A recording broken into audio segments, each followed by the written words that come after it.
My name is Kathy. Welcome to Kathy's Corner. I'm so excited to have you tune in today. Today is a very special day today for me because I get to talk about the journey that I went on before I became a foster parent.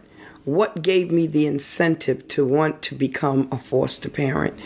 And I'm so glad that I worked in a New York City homeless shelter for 20 years, where I got the opportunity to see parents that were displaced away from their children and their kids were in foster care. It happened to be men and women. I worked with the men's shelter, then I worked with the female. So knowing that mothers and fathers were taken out of the home with the children, I was wondering, and I always wondered, who was taking care of the babies? So in the process of my journey of trying to figure out how to become a foster parent, I came across a woman named Mother Hale in Harlem. Mother Hale was the mother that rescued all the crack babies. And I began to say, wow, Mother Hale cannot do all that work by herself. And that's how I got into the journey of following in Mother Hale's footstep to become a foster parent.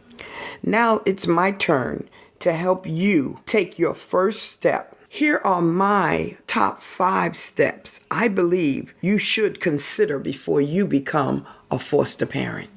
Okay, let's start our journey. The first thing I suggest to you would be mentally preparing yourself. You have to be prepared for the unexpected at all times. You can never determine what child you're going to get, what attitude they're going to have. So you have to prepare yourself for the worst and expect the best. We don't know what the children have been in, what experiences they have experienced, but they know. They know that they have to learn to trust you. And when children see that you are kind and loving in spite of what they say or do, that will work on them to become more trusting in you. So it is an emotional journey that you must prepare yourself first. And if you do that, you will get there. You will build a strength, you will build a relationship, and you can take it to the next level. Also, you need to be financially prepared.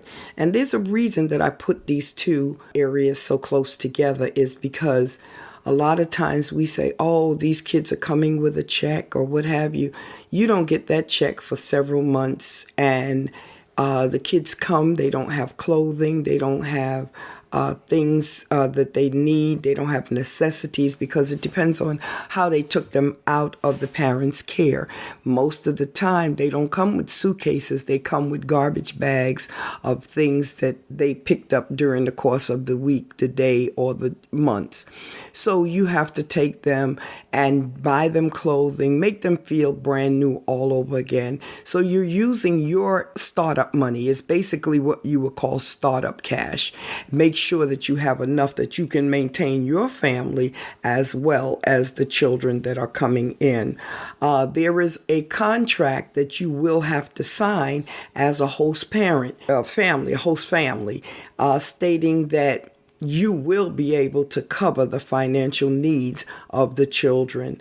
So, and it's not transferable. It is just for that household. So make sure that you are prepared. There you go. Emotionally and financially to start your journey. Those are the two main things that you have to make sure, because you can't put in that you need them to pay your bills, because some people become foster parents for all of the wrong reason. But if you become a foster parent because you want to make a difference in a child's life, or you even just want to make a difference in your life, this is the way to go. The next step is that you don't get to pick the child that comes into your home or the children. And it keeps the playing field even. It's almost like a mother having a child. The only way that she knows what that gender is if she has a sonogram. And a lot of people like to be surprised. So you don't get to pick the best kid in the building because all of the children are suffering with some sort of discomfort in terms of being separated from the only people in their lives that they know. So keep yourself prepared for that. Whatever it is, whether it's a boy, girl, sometimes they come in groups of families. You don't want to separate the children from their families. So if you get a family of 4, you're not going to say eeny, meeny, miny, mo. So you just take that group. That's it, to keep the children together. So that's the advantage of having an open mind, an open heart, and just the spirit of my house is going to be your house. Step 3 is the time that you sit down and have a serious talk with your family. Your family needs to be involved in every step of the way. The children are going to have to adjust to you and to different personalities within your home. So set up time that you guys could go and have some fun time together, because now you realize you have another person added on into the family, and these are new personalities. If it's an infant baby, then everybody love infants, but when they're at toddler's age and 3 and 4 and up, the higher the numbers, the more the difficulties could come. And the difficulties don't always come from the children that you bring in. Sometimes it comes through your children, your family, because a lot of times they don't like sharing their parents. And even if you have animals, it's the same way. So you have to be very mindful how on this journey and all of these steps that you take personal consideration about your family, because a lot of times there's fights that break out. It's the same thing with regular natural siblings, brothers and sisters that don't get along all the time. So now you're bringing a complete stranger into your family. It is important that your family is on board from the beginning to end, that they know that we are working together to make this family whole. Don't leave them out of any of the visits. If they go visit their parent, take one of your kids or take all of your kids with you. And if you don't have children, then you know that you go your companion or you go with the children. So it is very important that your family have your back in this situation. The next step is getting to know the neighbors, your neighbors that are people in your community that are foster parents as well. You need to have that information, being that you are planning to become a foster parent. You need to know that your community is conducive for the children, children friendly.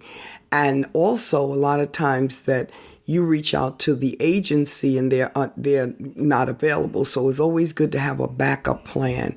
There are a lot of things that you will need to know, such as in order for your children to go into other people's houses in the community or even family members, they need to have a clearance from the state. Because why do you think that they have to have that clearance? Because you never know who your neighbor is until you have an encounter with them. Sometimes people don't speak. Sometimes you don't know who their family members that's harboring in their, that's with them in their home.